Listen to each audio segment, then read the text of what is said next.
नमस्कार दोस्तों, मैं सतीश यादव। आप देख रहे हैं सोशल कॉन्टेक्ट। आप लोग जानते हैं कि मोदी जी चीन गए हुए थे एससीओ के मामलों को लेकर, लेकिन जब भारत लौटते हैं तो मोदी जी ने एक वीडियो कॉन्फ्रेंस करते हैं। क्यों करते हैं, ये सब पे ही बात करेंगे।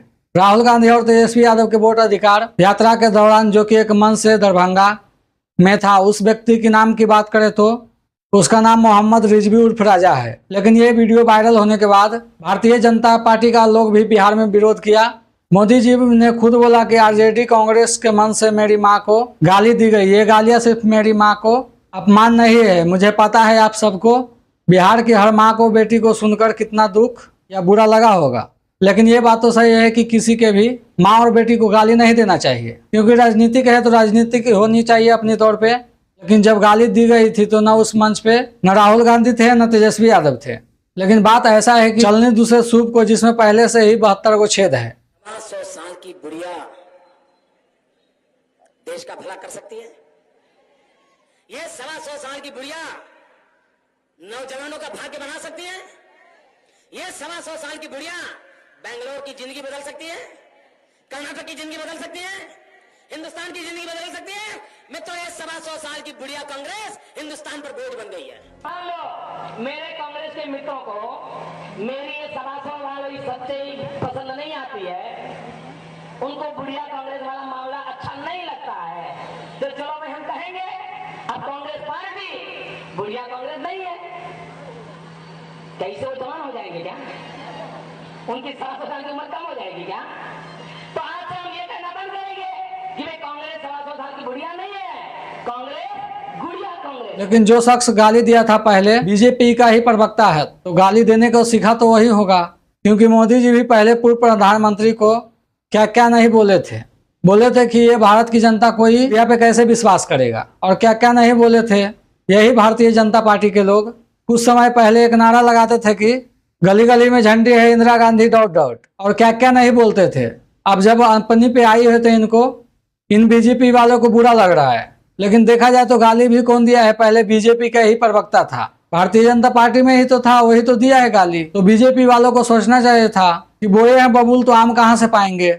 लेकिन बीजेपी वाले अपनी बात को भूल जाते हैं और दूसरों को छोटा बात को भी बड़ा मुद्दा बना देते हैं, क्योंकि ये लोग को तो यही सब राजनीतिक ही करनी आती है। क्योंकि इस बार बिहार में कोई मुद्दा है नहीं इन लोगों के पास, तो यही सब मुद्दा पे ही ये लोग चुनाव लड़ेंगे।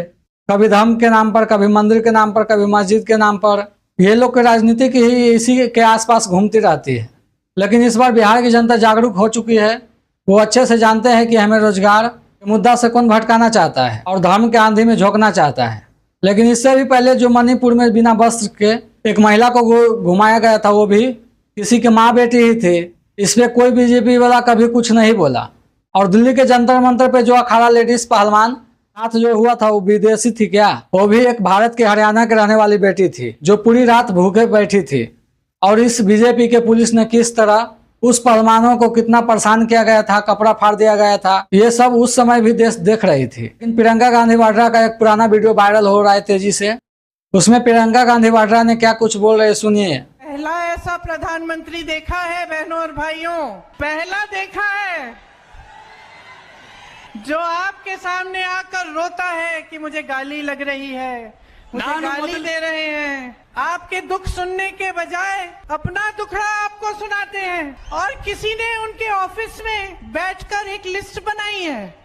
अरे आपके दुखों की लिस्ट नहीं है वो आपकी समस्याओं की लिस्ट नहीं है। वो ये लिस्ट नहीं है कि किसानों की क्या समस्या है, हमें क्या करना। वो ये लिस्ट है कि मोदी जी को कितनी बार किसने गाली दी है। कम से कम एक पन्ने पे फिट तो आ रही है। अगर मेरे परिवार को जो गालियां दी हैं इन लोगों ने, हम लिस्ट बनाना शुरू करें तो हम किताब पे किताब छपवा लेंगे। हिम्मत करो मोदी जी, मेरे भाई से सीखो। मेरा भाई कहता है गाली क्या, मैं गोली खाऊंगा इस देश के लिए। मेरा भाई कहता है सच्चाई के लिए मैं खड़ा रहूंगा। तुम गाली दो, गोली दो, छुरा मारो, कुछ भी कर लो, घबराओ मत मोदी जी, घबराओ मत। ये सार्वजनिक जीवन है, मोदी ये सब सहना पड़ता है, हिम्मत रखनी पड़ती है, आगे बढ़ना पड़ता है। अभी कुछ समय पहले ही मोदी जी के आने पर संतोष कुमार द्वारा वेलकम किया गया था एयरपोर्ट पे। वह संतोष कुमार एक पासवान की बेटी को किस तरह से आरजेडी प्रवक्ता को गाली दिया था। लेकिन ये सब बीजेपी की चाल है, जनता को भड़काने के लिए सब मुद्दा बना रही है बीजेपी, ताकि जनता फिर से अंधभक्त हो जाए और मेरे साथ आ जाए। लेकिन ऐसा कुछ होगा नहीं। लेकिन आप लोग क्या सोचते हैं, अपनी प्रतिक्रिया कमेंट बॉक्स में दीजिए। मैं सतीश यादव, आप देख रहे थे सोशल कॉन्ट्रैक्ट। अगर यूट्यूब पर देख रहे हैं तो चैनल को सब्सक्राइब करें, फेसबुक पर देख रहे हैं तो पेज को फॉलो कर लीजिए। धन्यवाद।